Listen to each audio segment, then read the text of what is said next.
Shalom and welcome to Nourish Your Biblical Roots Conversations with Yael. I'm your host, Yael Eckstein, President and CEO of the International Fellowship of Christians and Jews. On my weekly podcast, I invite thought leaders, authors, pastors, and other religious leaders, politicians, and influencers to share their views on Jewish-Christian relations, Israel, and other issues that are of key importance to people of faith. On today's podcast, I have the pleasure of welcoming Aleeza Ben Shalom, star of the popular Netflix series, Jewish Matchmaking, a self-professed soulmate clarity coach, in-demand speaker, and author. Elisa, an Orthodox Jew, has been married for 20 years, has been carrying on the long-held Jewish tradition of shidduchim, the Hebrew word for an arranged marriage, since she started her business in her home in 2007. Over the past 16 years, Elisa has helped more than 200 couples find their soulmates. In addition to her Netflix series, which debuted in May of this year, Elisa offers online courses on dating and coaching with her team of 9 matchmakers through her website, marriagemindedmentor.com. She has 2 podcasts, The Yentas and The Matchmaker, where she partners with the Love Rabbi, Rabbi Israel Bernath, to answer questions about dating and finding your soulmate. In addition to all of that, Elisa is the mother of 5 incredible children and 1 adorable dog who actually we have to edit that because who just had puppies. 6 adorable dogs, 1 mother and 5 puppies. Elisa, welcome to the podcast. I'm so excited to talk to you today. Thank you so much. So excited to be here. So wait, it's 1 adorable dog and 6 puppies. So it's 7 total right now. Okay, that sounds like a full house for somebody who's doing a Totally. world speaking tour. Do you want a dog? We will definitely come over and visit those cute little puppies soon. Great. There are some things that you say that, I just can't say no to. When Corona started, we fostered 16 puppies from Bethlehem and we found them all homes. But when we hear the word puppy, it's hard for us to think about anything else, if you know what I mean. That's so sweet. Really amazing. Yeah. So Elisa, you are incredible. And you are both a modern superwoman who's carrying on these kind of biblical traditions of matchmaking that can be traced back directly to the Torah and Abraham when he sent his servant out to find his son a wife. How did you get interested in matchmaking? Tell us about your journey there. I think I was always interested, even from a young age, in relationships and in marriage. And I would watch people, I'd watch my family members. I would watch random people on the street. And when I was growing up, so I grew up secular and I became observant in my mid-20s. So growing up secular, we were always trying to set each other up. But I was really the one doing that more than anybody else. I was always trying to set up friends in high school, in college. I did make a few matches there. Ooh. And yeah. And a young matchmaker. Right. Started young and very organically. And then I spoke with a friend of mine. I had, I got married. I had 2 young children. And I said, I want to do something from home. I want to give back to the community. I don't know what to do. And she said, oh, well, I'm like a part-time matchmaker online and I do online matchmaking. I'm like, oh, tell me more. What does that mean? And that was really how I got my foot in the door with matchmaking. Wow. And it's become increasingly popular in the latest years, I think, as people want to go from the step of dating to getting married, that they look towards a matchmaker to see who's really ready for a serious relationship, to build that home, to go into commitment. And I think most people, when they hear matchmaker, whether you're Jewish or Christian or anything in between, think of Fiddler on the Roof. Is that how it works? Do you just when I want to do and then they find each other, right? Or that one, right? All you got to do is sing the song, and then poof, the person appears. Incredible. So it's not as magical as the show might make it seem, but I do think that they show also the challenges of what's really involved in matchmaking, which is that we have to get very acquainted with the person that we're working with. And we have to go out into the world, and we're really headhunters. If you think of it like from a business perspective, we are searching for their person. They could be anywhere. They could be in any time zone. And they they may just be also right around the corner in somebody's back pocket, where like, oh, I dated somebody 2 years ago, and you might not even realize actually that's your person. You missed them. We need to go back. So matchmaking is, yes, this age-old tradition, but the modern way of doing it involves a lot of digital resources. We do have databases. We definitely use things like social media. And then we also do our grassroots networking through all of our international matchmakers across the globe. And we are affiliated with Jewish, Christian, Hindu, Muslim matchmakers. I'll call it faith-based matchmakers that are also from across the globe. And I think what we really find is that faith-based matchmaking has a lot in common. Number one, we all believe in a higher power.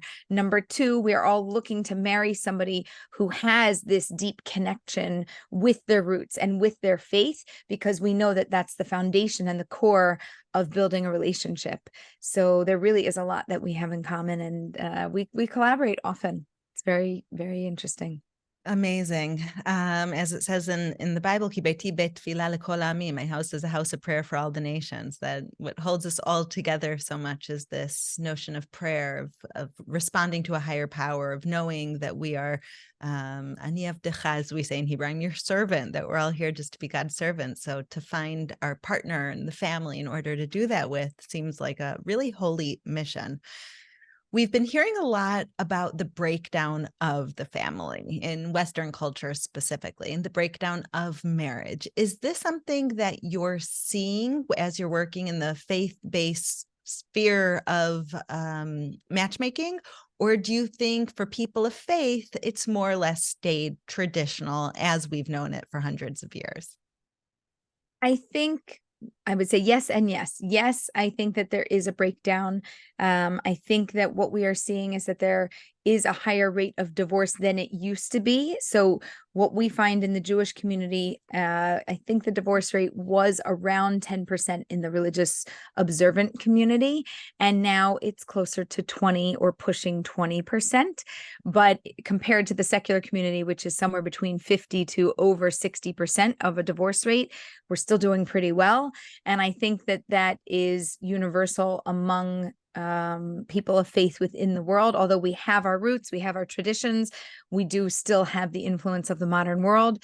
And it's a lot easier for the family to break down, because there's even media, all the things that we're being fed, even if we filter them to a high degree, it's still seeping in more than ever before. So that, I think, is a really great challenge for all faith-based communities. But in terms of how we're doing, it is much better than the average.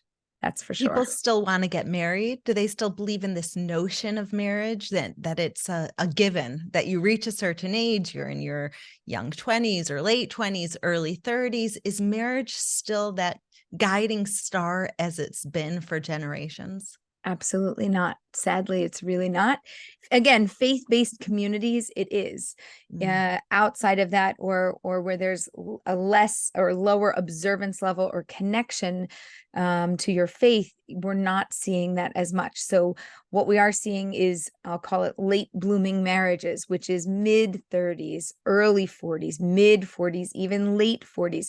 That's when people are waking up and finding I need to do this. I didn't check this off my list. I got the job. I got the money. I got the house. I got the car. Oh, wait, I forgot to put the family in there. Let me go back and insert family. And I think if you look at all of the studies from across the world, you'll see that marriage is not popular at the moment, although right now dating and matchmaking is extremely popular in the media, which is really a tremendous blessing, because it will bring marriage back. The question is, but what is the purpose of dating? So as long as the dating leads to marriage and not just to dating, then we're okay. And other shows, like, just for example, Love is Blind, which is a very popular show on Netflix, their whole goal, right? Let's get them to down the aisle. Let's get them to that moment of bringing them together, and let's do it based on values, not just based on externals. So there is a notion of this, and I think marriage is making a comeback, but I think that we've been out of style for a while. Wow. So it seems like everyone has put such a focus on the exterior, on the material of developing their career, of getting that car. And suddenly, once you reach the heights of materialism, you realize that it's not really worth much if you don't have anyone to share it with. Right. And it's not that it's a little too late. It's never too late. I've matched people as old as 89. So I Oh, really believe okay. it's Tell us never that story. never too late. So actually her son found me in synagogue and in temple, and he said, "Hi, I need you to help my mother." I said, "Okay." He said, "Well, she's 88, about to be 89." I said, "Okay." I said, "Listen, in terms of matchmaking, we do more of what I call mystery in your history, which is who's already in her network that we can connect her to, or how can we expand her network so that we can make introductions." I said, "But it's not about, an introduction matchmaking service per se." He said, "No problem. She would love to speak with you. She would love to work with you." I said, "Okay." And I went over to her house. I met with her in person. We talked about it. She said there was one gentleman that was interested in her, and he had, like, let's have dinner together. And she said, he talks a little too much. I said, "Okay, I hear that." I said, "Listen, do we have any other options? No. Or do you want to go to other social groups? No. Like, I'm happy. I'm more introverted. I like my thing." I said, "Listen, maybe this is the best option we have. Maybe you should say to him, yeah, I like you. You like me. There's a little something here. You talk a little too much for me. I need a little less." Open And communication. open communication. And if that happens, I think this could work. And that's exactly what she did. And that's how we Wow. made the match. And her son was so happy and she was so happy. It was great. That is incredible. I love that. That's so nice.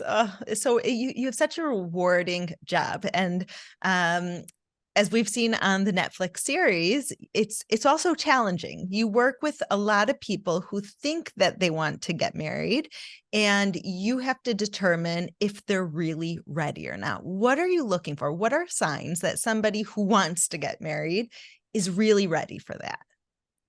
I like to talk about a timeline, and I want to know what their vision is. So, some of the people you might hear, we talk about it a little bit, and they're telling me, like, "Oh, I could get married in whatever, 4 years." And I said, "Okay, so when are you going to get engaged?" "I don't know, if I find the right person, 2 years, 3 years." And I said, "Oh, okay." So my definition of marriage minded is not that. That's called dating minded. You just want to date if, when you should find the right person. Maybe you'll advance your relationship, that maybe you should get married one day. To me, I would say marriage minded is defined as looking to date and find the right person, somebody who is committed to figuring out, are you my person, within 6 months? You don't have to get married. You don't need to get engaged, but I want you to date seriously with that in mind.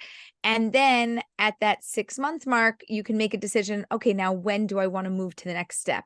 And to be honest, ideally, I don't love relationships going over the 1 year mark, because if I know that you're for me and I know that I'm for you, then why do we need to make that, a long process and drag it out? I understand there's life circumstances, there's things and people and whatever to plan around, but it's it's dangerous for a relationship, and it's dangerous for somebody individually, because I picked you, you picked me, and now if we break up in 2 years because, oh, somebody just changed their mind, poof, I invested my heart and soul. I thought we're getting married and now we're not.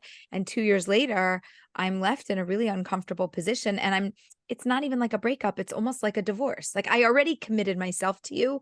We just didn't do it officially, but I did do it emotionally, and it's devastating. So if you're going to pick your person, move ahead. What are we like? Yes, we can maneuver around things. So fine. So, make the engagement, push it back a little or move it up a little, make the wedding sooner or later, something like that, somewhere in a year to a year and a half, no more than 2 years, like, wrap it up, seal the deal, let's go.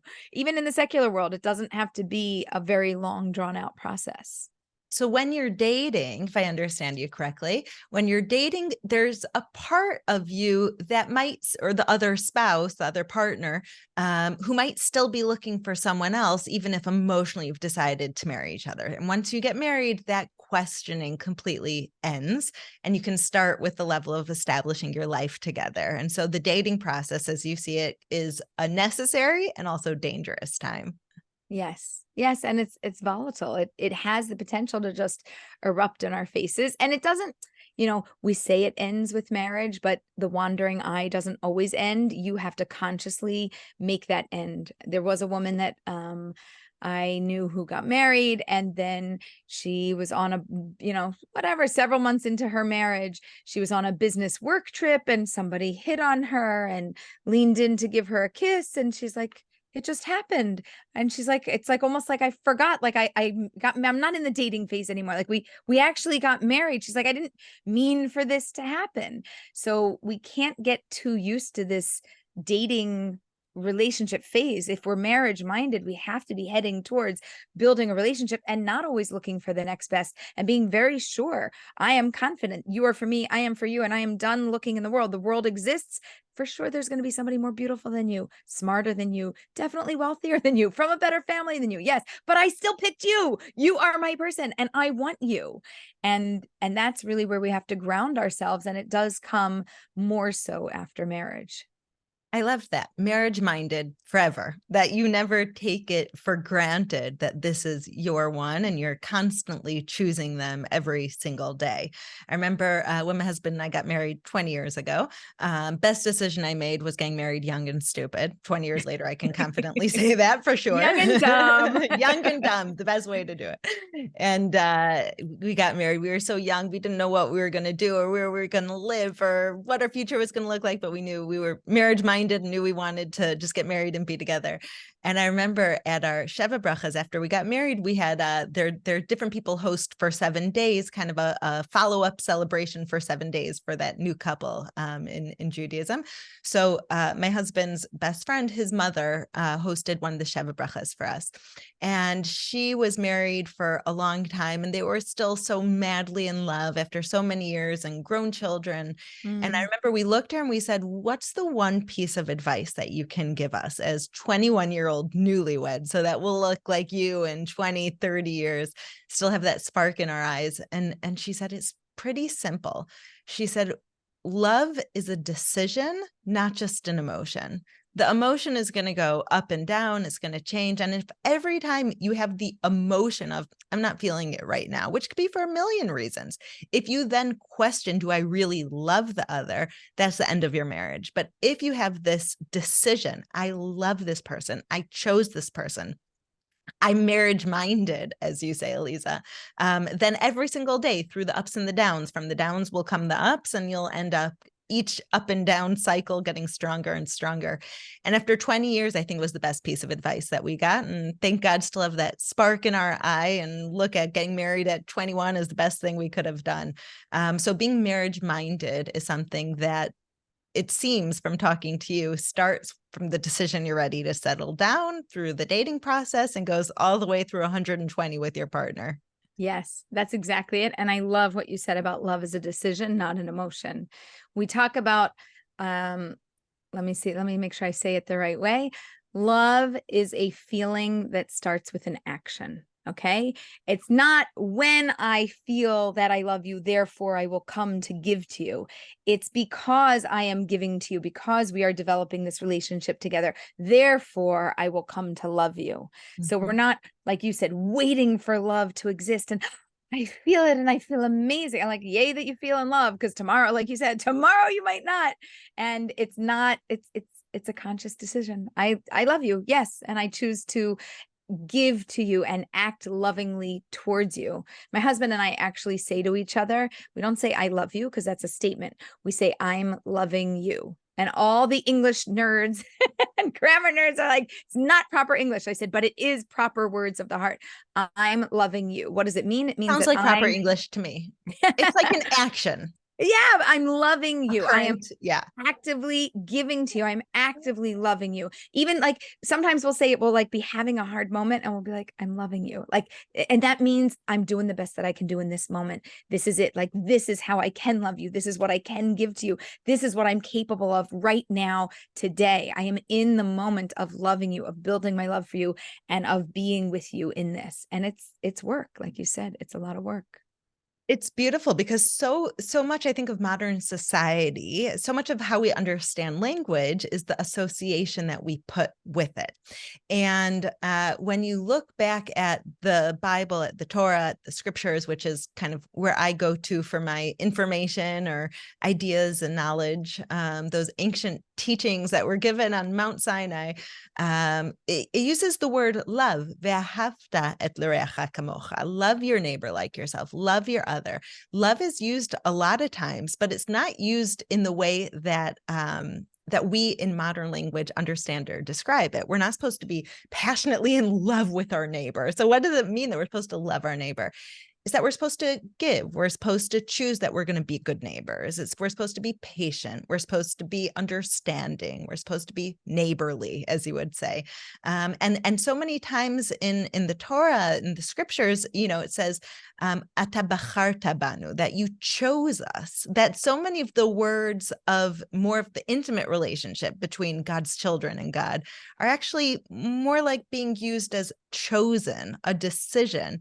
And the word love is actually being used for giving, for making decisions as well, but in more of a neighborly way. So when we talk about marriage or children or friends or a relationship with God, this language is so important in determining what actions follow it, depending on how we understand the word. So I love, I'm loving you. I am currently loving you, which means I might not have a heart that's exploding for you with passion, but I'm understanding you and I'm listening to you and I'm passionate about this relationship and I will do everything in order to make it work, which I think is the core value, perhaps, that's missing today in the foundation of marriage.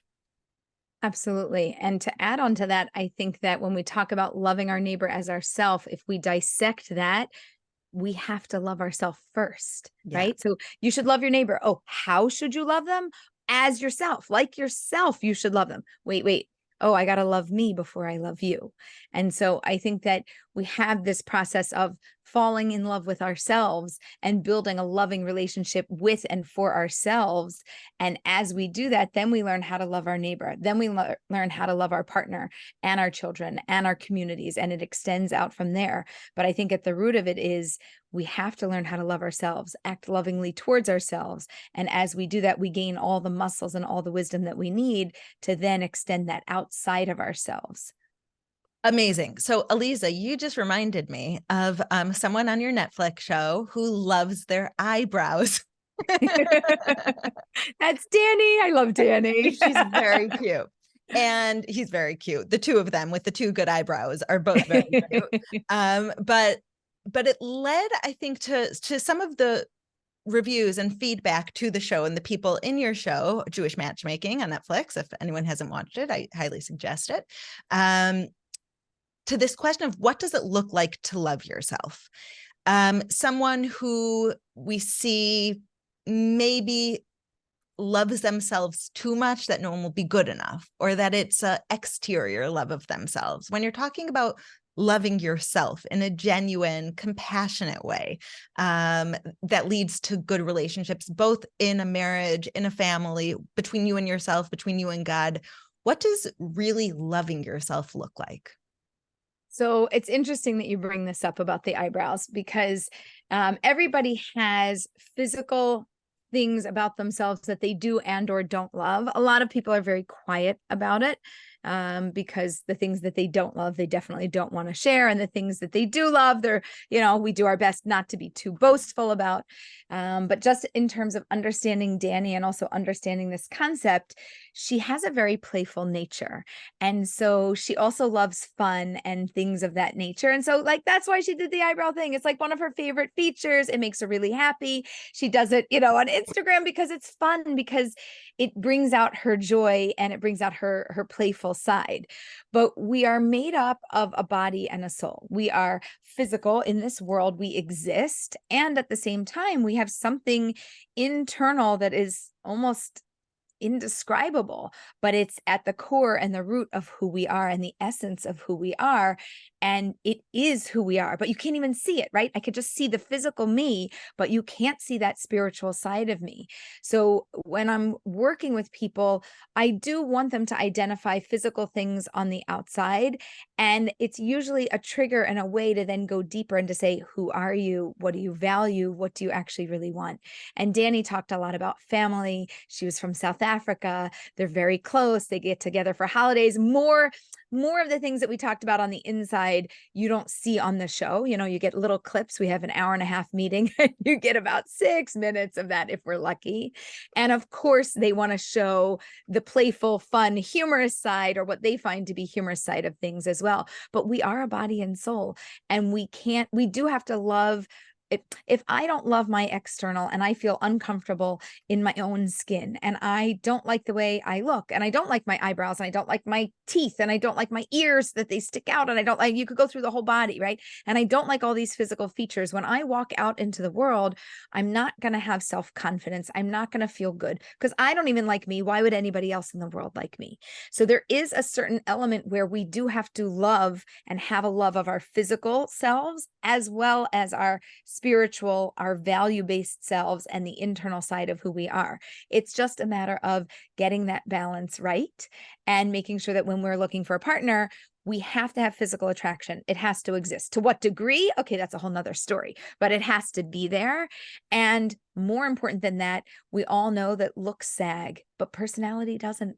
Over time, personality gets better. It gets stronger. Who we are, what we value, we dig in as life goes on, and the rest of the body starts to wither away, but everything else starts to sparkle. So we do need to make sure that we tap into the internal more than the external, but that the external is enough to carry us as well. What wonderful advice. Okay, Elisa, I could sit and talk to you for hours, and we will definitely make a coffee date to do that soon. But we are ending the time slot that I have with you, and I know you're really busy, which leads me to the last two questions. Second to last question. You are busy. You've been traveling around the world, and you're leaving very soon to literally travel around the world, from Australia to California, through America, home to Israel, as the president and CEO of the largest nonprofit serving Israel and the Jewish people, and a mother of 4 who travels a lot. I'm often asked how I manage to juggle everything. And so you're one of those few people that I'm able to ask that question to. How do you juggle everything? How do you juggle your busy schedule while being a mother of 5 children and an incredible wife? Thank you. I hope my husband agrees. No, just teasing. We have a beautiful relationship. We're also married for over 20 years.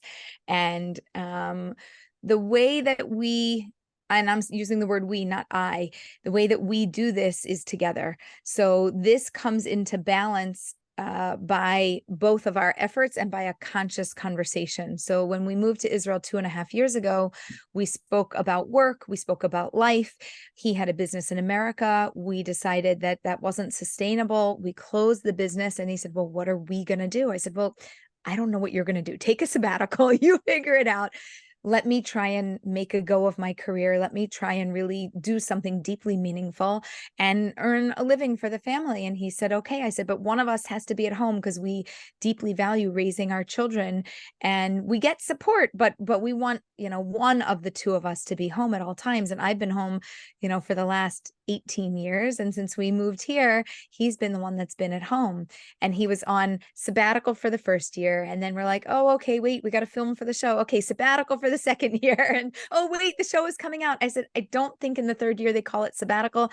Retirement. Yeah, semi-retired, retired, whatever you want to call it. I don't know what it is, but I think that, you can still do what you love. You can have a passion, but I need you to be home so I can continue to do this. And we had real conversations. And he said, I'm in. And this is not my work. This is our work. So if you see me out in the world doing this, this is only because we are able to do this, because we are able to sustain our relationship, our marriage, our family, and to have me doing this. One of us was going to have to do something, most likely travel and do things like that. It ended up being that it's me. So thank God my husband is an amazing chef. He is fabulous at keeping everything organized. We have the kids' schedules, and I make sure to schedule in a lot of time when I am home, one-on-one time, family time.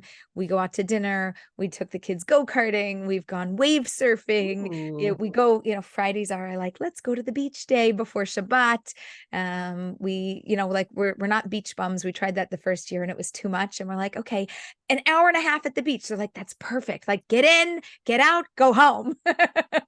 It's enough. So, we schedule in our family time. We also schedule in date nights, and we go out together, or double date nights. Those are our favorite. So we can plan one of those with you guys. Amazing. That's kind of how we do the balancing act. And it's a work in progress, because right now I'm away about 50% of the time, or slightly less, somewhere between 35 to 50% of the time I travel. I can relate to everything you said. And when it works, and always to be reassessing what works, what doesn't, and to plan accordingly. So it's amazing how you've been able to do so many changes and endure those with such grace and joy and love. Moving to Israel, doing the series, traveling around the world, raising the children. It's a juggle, but it's and this is also, yeah, it's a juggle of love. And this is also why we've been wanting to breed our dog, and we've been wanting to have puppies. It's a part of like what we like. We want to see the life cycle. I don't just love it for people, I love it for animals too. And you have to time that around the cycle of your dog. And it came up to be a very interesting timing, which was going to be that she's going to give birth this summer, and I was going to be traveling. And I said, but I don't want to take that away from our family. Like, that's something that's important to us, that we wanted to do. We want to have this experience. It's been incredible, because we have 5 children and 6 puppies. Everybody always gets to hold one. And we still, I'm going to say, fit this into our schedule. People are like, are you crazy? What are you doing? You're traveling. You're not even home. You have puppies. What are this? And we've had, health things that have to be taken care of, cars that have broken, and there's all these moving parts. And and we're not going to give up what we want to do and how we want to live as a family and the experiences we want to have. And having puppies was one of those experiences, to nurture them, to love them, to bring more energy into the home. It's actually been tremendous. And we had to get a little bit of extra support. So we've had somebody, one of our kids' friends, living with us and helping to take care of the puppies and nurture and teaching us everything we need to know. So it's been a really special experience. That's amazing. And one of my favorite verses is Sof ma'aseh machshava tchila. The end result always reflects the first thought. And so this was a perfect example of that. We started the podcast with your puppies. We're ending the podcast with your puppies. And Elisa, I ask all of my guests to tell me if they have one go-to Bible verse that in those hard moments when you feel like I have nothing left, I'm having a hard day. Is there a Bible verse that you go to that you can share with listeners that gives you courage and strength? So we already discussed it, and I'm like, oh, okay, we already said it, but I'm going to say it again, because to me, it's the most meaningful one. Please. Which is V'ahavta l'reacha kamocha, that we should love our neighbor as ourself. And for me, love is the guiding principle in my life. I talk a lot about families and children, and also as we raise children, everybody has struggles. I said, but if you love them and they know that you love them unconditionally, right? I don't love what you did. I love you. That behavior, no, I don't love that.